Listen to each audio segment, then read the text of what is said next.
Sekitar tahun 2000-an sempat ada berita yang menggegerkan warga Kampung Cilian yang berada di Kabupaten Sukoharjo, yaitu perihal tumbal pesugihan Bulus Cimbung. Cerita ini berawal dari sebuah keluarga yang bernama Pak Dul Hadi. Pak Dul ini mempunyai 1 istri dan 3 anak, dan anaknya yang paling besar bernama Genjo. Dan Mas Genjo ini mempunyai sahabat karib yang bernama Mas Gendon. Sejak kecil mereka berdua ini selalu main bersama. Sekolahnya pun selalu bersama, dari TK sampai SMA selalu bersama. Kadang Mas Genjo tidur di rumah Mas Gendon dan sebaliknya. Karena memang rumah Mas Gendon ini berada di dekat rumah Pak Dul yang hanya beda 3 rumah. Keluarga Pak Dul ini mempunyai usaha toko bangunan yang terkenal di daerah Sukoharjo. Bahkan sampai Wonogiri, Solo, dan juga Klaten waktu itu. Karena memang mempunyai cabang di kedua kota itu. Dan Mas Gendon ini tahu betul dari awal bagaimana kehidupan keluarga Pak Dul ini. Karena Mas Gendon dengan keluarga Pak Dul ini sudah seperti keluarga sendiri. Menurut penuturan Mas Gendon, Pak Dul ini sebelum sukses, pekerjaannya sebetulnya menjadi tukang batu atau tukang bangunan. Hampir semua rumah yang ada di Kampung Cilian itu yang membangunkan Pak Dul ini. Bahkan kadang juga Pak Dul ini memborong rumah sampai di Solo dan sekitarnya.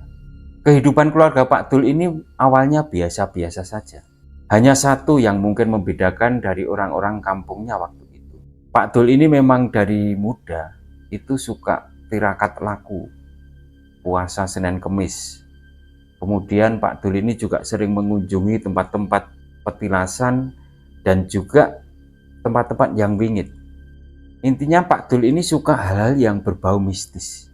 Nah, pada sekitar tahun 1994, kehidupan keluarga Pak Dul ini mulai meningkat perekonomiannya dan tergolong orang kaya di Kampung Cilian.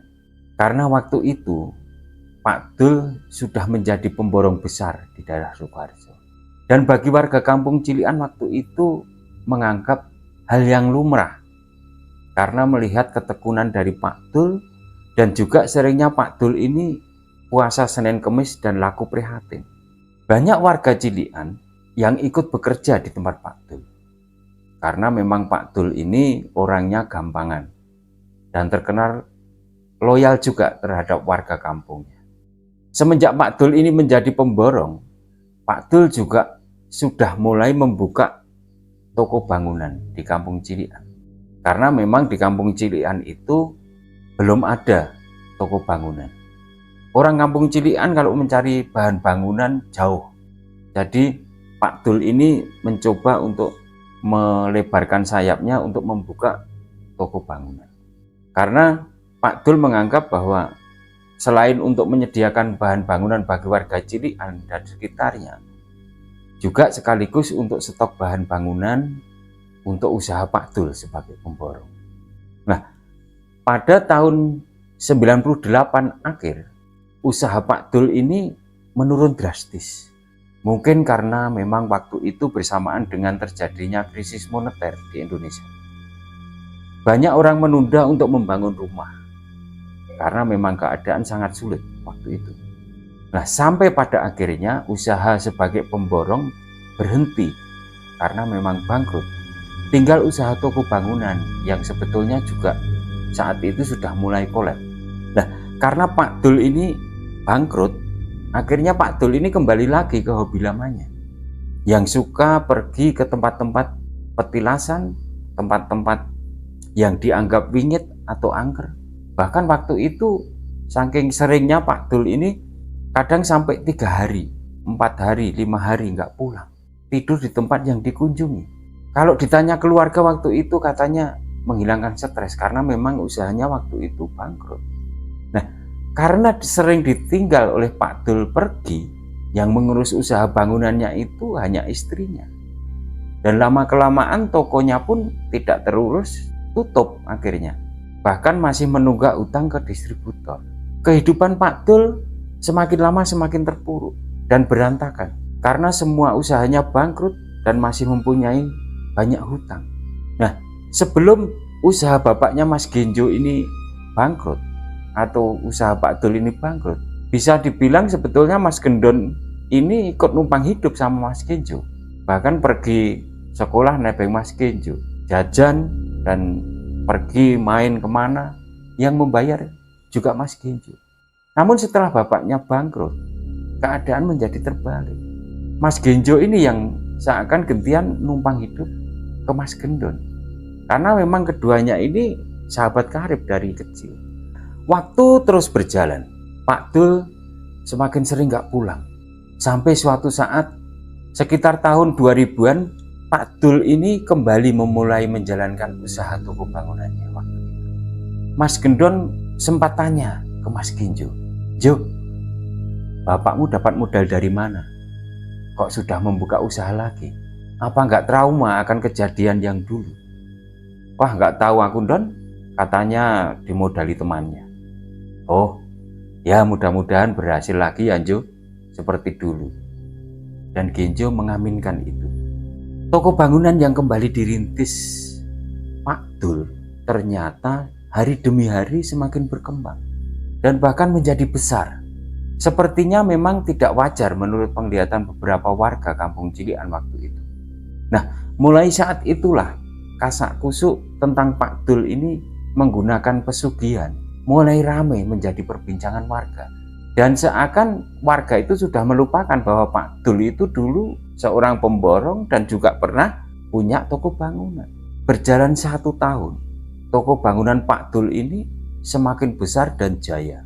Memasuki tahun kedua, Pak Dul sudah bisa membeli tanah di pinggir jalan yang strategis di Jalan Raya Sukoharjo, dan langsung dibangun toko bangunan yang besar dan luas. Pergunjingan tentang pesugihan semakin banyak dibicarakan orang, bahkan sudah bukan menjadi rahasia umum lagi. Walaupun sulit untuk membuktikannya, yang ujung-ujungnya ya hanya menjadi isu yang tidak pernah bisa dibuktikan.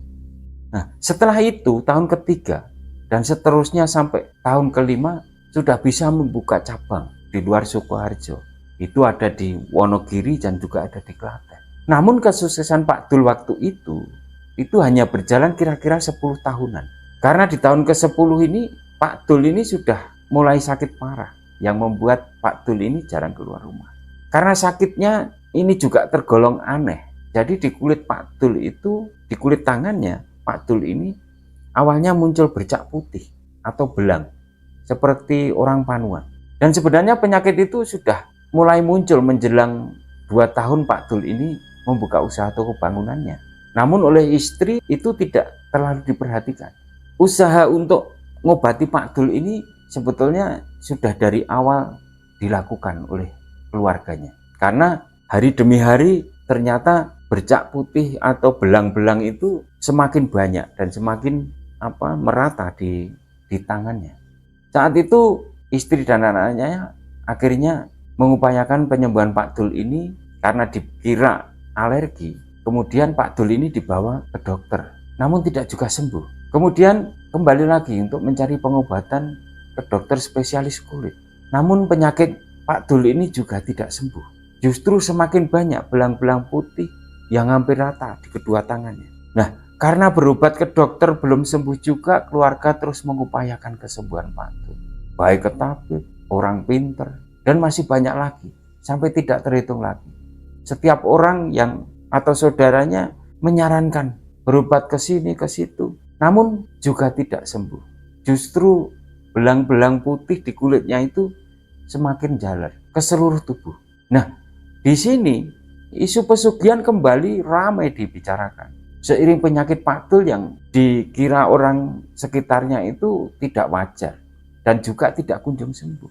Jadi cerita pesugihan yang membuat sekujur tubuh pelaku pesugihannya itu badannya dipenuhi belang-belang putih ini sebetulnya memang sudah banyak didengar, khususnya orang-orang di sekitar situ dan juga bahkan sampai warga Klaten, Sukoharjo, Wonogiri, yaitu orang yang mencari pesugihan dari Sendang yang berada di Desa Jimbok, yang memang tempat itu terkenal dengan sebutan Sendang Bulus Jimbok.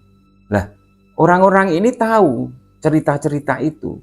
Jadi bagi orang yang mencari pesugihan buluh jimbung ini akan berhasil seiring dengan tubuhnya yang kemudian muncul belang-belang putih itu. Dimulai dari tangan kemudian menjalar ke seluruh tubuh. Kembali lagi ke Pak Dul.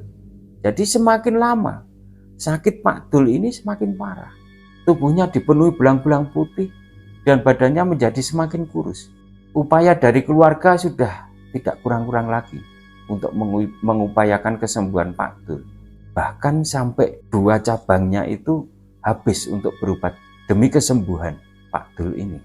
Nah, memasuki tahun ke-10 dari sakitnya di seluruh tubuh dan akhirnya menjalar ke muka Pak Dul, itu sudah sampai ke muka semua. Dan saat itu Pak Dul itu untuk berjalan aja sudah tidak kuat lagi.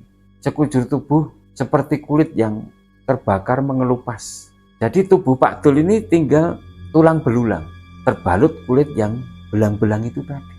Maka Pak Dul itu waktu itu bisanya tinggal tergolek di tempat tidur. Sampai akhirnya Pak Dul ini dipanggil Tuhan pada tahun 2012. Nah, singkat ceritanya, semenjak ditinggal Pak Dul, toko bangunannya juga mulai menurun. Dan terus menurun hingga akhirnya habis dan bangkrut. Pada waktu itu seketika Mas Gendon ini belum berani bertanya sebenarnya apa yang terjadi dengan Pak Dul kepada si Genjo. Namun setelah 100 hari meninggalnya Pak Dul, Mas Gendon ini akhirnya memberanikan diri dan mencari tahu tentang kebenaran isu yang berkembang di masyarakat mengenai Pak Dul yang dituduh dalam tanda kutip memelihara pesugihan buluh jimbung. Jalan satu-satunya ya hanya bisa bertanya pada si Mas Genjo ini. Namun ketika Mas Genjo itu ditanya oleh Mas Gendon, Mas Genjo ini juga tidak tahu. Bahkan keluarga yang lain pun ternyata tidak mengetahuinya. Karena bapaknya selama ini tidak pernah cerita tentang pesugihan itu. Namun Mas Genjo itu bercerita sebelum bapaknya itu memulai kembali usahanya setelah bangkrut waktu itu. Mas Genjo ini disuruh bapaknya menemani ke suatu tempat di daerah Klaten, yaitu sebuah sendang yang katanya di sana itu ada pohon randunya yang besar sekali. Bapaknya waktu itu memang membawa ubur rampe seperti kemenyan, bunga setaman, minyak serimpi, dan ubur rampe sesaji lainnya. Namun apa yang dilakukan bapaknya Mas Genjo ini di dalam sendang itu, Mas Genjo juga tidak tahu. Karena memang waktu itu Mas Genjo ini hanya menunggu di luar. Karena dia tidak tertarik dengan hal seperti itu. Taunya Mas Genjo ya mungkin bapaknya hanya nyenyuwun berdoa di sana.